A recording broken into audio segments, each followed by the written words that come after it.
আউযু বিল্লাহি মিনাশ শাইতানির রাজিম। বিসমিল্লাহির রহমানির রহিম। বাংলাদেশ জাতীয়তাবাদী দল ভারপ্রাপ্ত চেয়ারম্যান জনাব তারেক রহমান কর্তৃক ঘোষিত ৩১ দফা রাষ্ট্র মেরামতের কাঠামো আজকে ৯ নং ইউনিয়ন বাংলাদেশ জাতীয়তাবাদী স্বেচ্ছাসেবক দল কর্তৃক আয়োজিত অনুষ্ঠানে প্রধান অতিথি হিসেবে উপস্থিত আছেন আমাদের কোচর উপজেলা স্বেচ্ছাসেবক দলের সাধারণ সম্পাদক নাসির মির্জা। উপস্থিত আছেন কোচর উপজেলা স্বেচ্ছাসেবক দলের সভাপতি দেওয়ার হোসেন ভাই, মনির হোসেন ভাই এবং যুগ্ম সাধারণ সম্পাদক ফয়সাল চৌধুরী সহ উপস্থিত কোচর উপজেলা ৯ নং ইউনিয়ন স্বেচ্ছাসেবক দলের সভাপতি ও সাধারণ সম্পাদক সহ অত্র ইউনিয়নের প্রত্যেকটি ওয়ার্ডের নেতা কর্মীদেরকে জানাচ্ছি ঈদ মোবারক।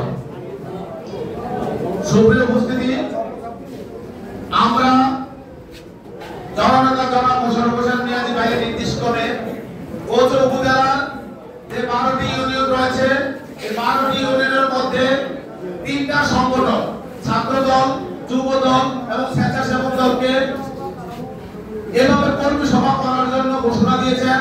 তারই ধারাবাহিকতায় আজকে ৯ নং ইউনিয়নে এই কর্মী সভা হচ্ছে। আমাদের এই রাষ্ট্র কাঠামো যে ২১ দফা আসে সেটা কার ঘোষিত কাঠামো? তারেক রহমান। কার ঘোষিত কাঠামো? তারেক রহমান। তারেক রহমানের ঘোষিত এই কাঠামো 2023 সালের 13 জুলাই ঘোষণা করেছে। এই রাষ্ট্র কাঠামোতে যে 31টা দফা আছে এই দফাগুলো যদি বাস্তবায়ন করা হয় বাংলাদেশের রাষ্ট্র কাঠামোকে মজবুত করার জন্য, গণতন্ত্রকে শক্তিশালী করার জন্য, শিক্ষা, চিকিৎসা, বিচার এবং প্রশাসন সকল ক্ষেত্রে তার বলিষ্ঠ উদাহরণ হয়ে আছে এই 31 দফা। সুতরাং আমাদের রক্তের বিনিময়ে যে সরকার আজ দেশ পরিচালনা করছে সেই ইন্টারিম গভর্নমেন্ট, সেই গভর্নমেন্ট যে এখন সংস্কার করবে বলে আজকে 10 মাস অতিবাহিত করেছে, তারা কি সংস্কার করবে তার কোনো রূপরেখা আমাদেরকে এই পর্যন্ত দিতে পারে না। কিন্তু আমাদের দলের ভারপ্রাপ্ত চেয়ারম্যান 2023 সালে রাষ্ট্র কাঠামোর এই সংস্কারের কি কি করা লাগবে তার 31টা দফা উল্লেখ করেছেন। এখানে আমরা কোচরতে 12টা ইউনিয়নে প্রোগ্রাম হচ্ছে, সেখানে আমরা 12টা এক এক বক্তা এক একটাই দফা সম্পর্কে বিস্তারিত বলে আমরাও তাহলে আজকে একটা দফার কথা বলি। আমাদের এখানে 23 নম্বর একটা দফা আছে, সেটাতে দেখবেন লেখা আছে কর্মসংস্থানকে অগ্রাধিকার দিয়ে আধুনিক উপযোগী যুব উন্নয়ন নীতিমালা প্রণয়ন ও বেকার ভাতা প্রবর্তন। এখানে দেখেন সুষ্ঠুভাবে উল্লেখ করা আছে যে কর্মসংস্থানকে অগ্রাধিকার দেওয়া হবে যুবকদের জন্য। যারা যে যুবকরা যেই কাজে পারদর্শী, যেখানে যে যুবক যে কাজটা পারে সেটার দিকেই তিনি ফোকাস করেছেন এবং আধুনিক ও সময়োপযোগী যে আধুনিক ভাবে যে মেশিনপত্র বা অন্যান্য ক্ষেত্রে আছে আধুনিক এবং এই সময় যেটা প্রযোজ্য সেই দিকে তিনি কর্মসংস্থানের ব্যবস্থা করেছেন, প্রমাণ করবে ঘোষণা দিয়েছেন। এবং এর মধ্যেই যদি কোনো ক্যাপাবল যুবক কোনো কর্মসংস্থানে না পায়, চাকরি না পায়, তাহলে তাদের জন্য কি ঘোষণা করেছেন? বেকার ভাতা। উন্নত দেশে যেমন বেকার ভাতা দিয়ে থাকে, আমাদেরও বাংলাদেশের যে স্বপ্নদ্রষ্টা শহীদ জিয়াউর রহমানের সুযোগ্য সন্তান আমাদের দলের ভারপ্রাপ্ত চেয়ারম্যান সেই বেকার ভাতা ঘোষণা করেছেন। সুতরাং আপনি রাষ্ট্রের কি সংস্কার করবেন? আপনি এই সংস্কার যা করবেন তাতে এখানে উল্লেখে আছে। সুতরাং আপনি ডক্টর মোহাম্মদ ইউনূস এবং অন্যান্য যারা উপদেষ্টা রয়েছেন সংস্কারের নাম করে আজকে 10 মাস অতিবাহিত করেছেন।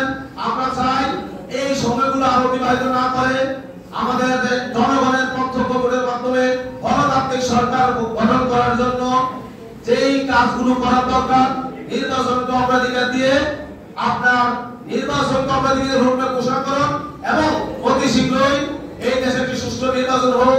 আমরা আশাবাদী, আমরা মানুষের ভালোবাসা নিয়ে কাজ করি। জনাব তারেক রহমান, জনাব শহীদ জিয়ার সুযোগ্য সন্তান এবং দেশ নেত্রী বেগম খালেদার সুযোগ্য সন্তান, ওনার কাঁধে যদি রাষ্ট্র পরিচালনার দায়িত্ব পড়ে সেটা অবশ্যই দেশকে উন্নত একটি রাষ্ট্রের দিকে নিয়ে যাবেন, সেটা আমরা অবশ্যই আশা করতে পারি। আমাদের কোচর নয়নমণি মা মাটি মানুষের নেতা জনাব মোশাররফ হোসেন মিয়াজি ভাই তারেক রহমানের পছন্দের লোক নাকি? এই জনাব মোশাররফ হোসেন মিয়াজি ভাইকে দানিশ শীষ 2018 সালে দিয়েছেন কে? তারেক রহমান। আমি দিয়েছি? আমরা দিয়েছি? প্রচার মানুষ দিয়েছে?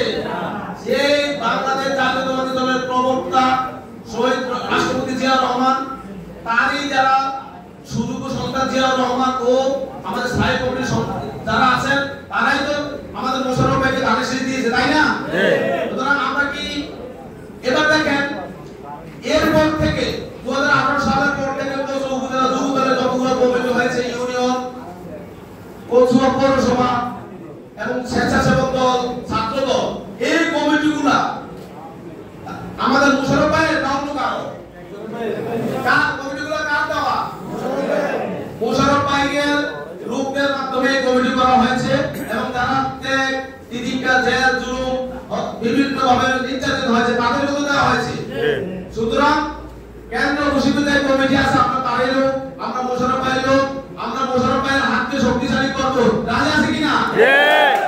আমরা মোশাররফ ভাইয়ের পক্ষে 9 নং ইউনিয়নে গণজোয়ার করে তুলব, ঠিক আছে?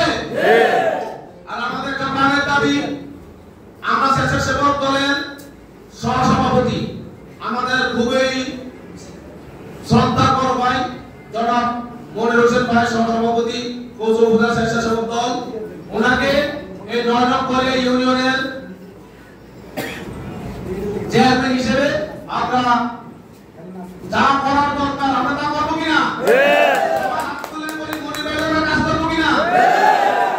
আমি বক্তব্য শেষ করছি, তার আগে বলে আমিও 9 নং করে ইউনিয়নে জন্মগ্রহণ করছি। আমার বাড়ি পৌরসভায়, আমি জন্মগ্রহণ করছি 9 নং করে ইউনিয়ন, আমার নানার বাড়িতে শ্রীরামপুর 2 নং ওয়ার্ড। আমার মামাতো ভাই ওখানে আছে, দেখলাম এখন দাঁড়ায়া। সুতরাং আমরা মনির ভাইকে চেয়ারম্যান করার জন্য যা করা দরকার 9টা ওয়ার্ডে এখনই আপনারা কাজ করেন যোগ্যোপযোগী ভাবে সবার সাথে মিলেমিশে। আর যারা মোশাররফ হোসেন মিয়াজি ভাই আগামীকাল কচুয়ায় ঈদের নামাজ পড়বেন এবং ঈদের পরবর্তী সবাই যারা শুভেচ্ছা বিনিময় করবেন মোশাররফ ভাইয়ের সাথে তারা দেখা করবেন এবং মোশাররফ ভাইয়ের জন্য দোয়া করবেন, আমাদের দেশনেত্রী এবং খালেদা জিয়ার জন্য দোয়া করবেন, আমাদের দেশনায়ক তারুণ্যের অহংকার তারেক রহমানের জন্য দোয়া করবেন। এই বলে আমার সংক্ষিপ্ত বক্তব্য শেষ করছি। বাংলাদেশ জিন্দাবাদ, বাংলাদেশ জাতীয়তাবাদী দল বিএনপি জিন্দাবাদ, তারুণ্যের অহংকার, বাংলাদেশের রাখার রাজা জনাব বাংলাদেশ রাখার রাজা জিয়াউর রহমানের সুযোগ্য সন্তান, আমাদের তারুণ্যের অহংকার রাষ্ট্রপতি আমাদের তারেক রহমান জিন্দাবাদ, আমাদের মা মাটি মানুষের নেতা কচুয়া উপজেলার নয়নের মণি আমাদের মোশাররফ ভাই জিন্দাবাদ। আসসালামু আলাইকুম ওয়া রাহমাতুল্লাহি ওয়া বারাকাতুহু।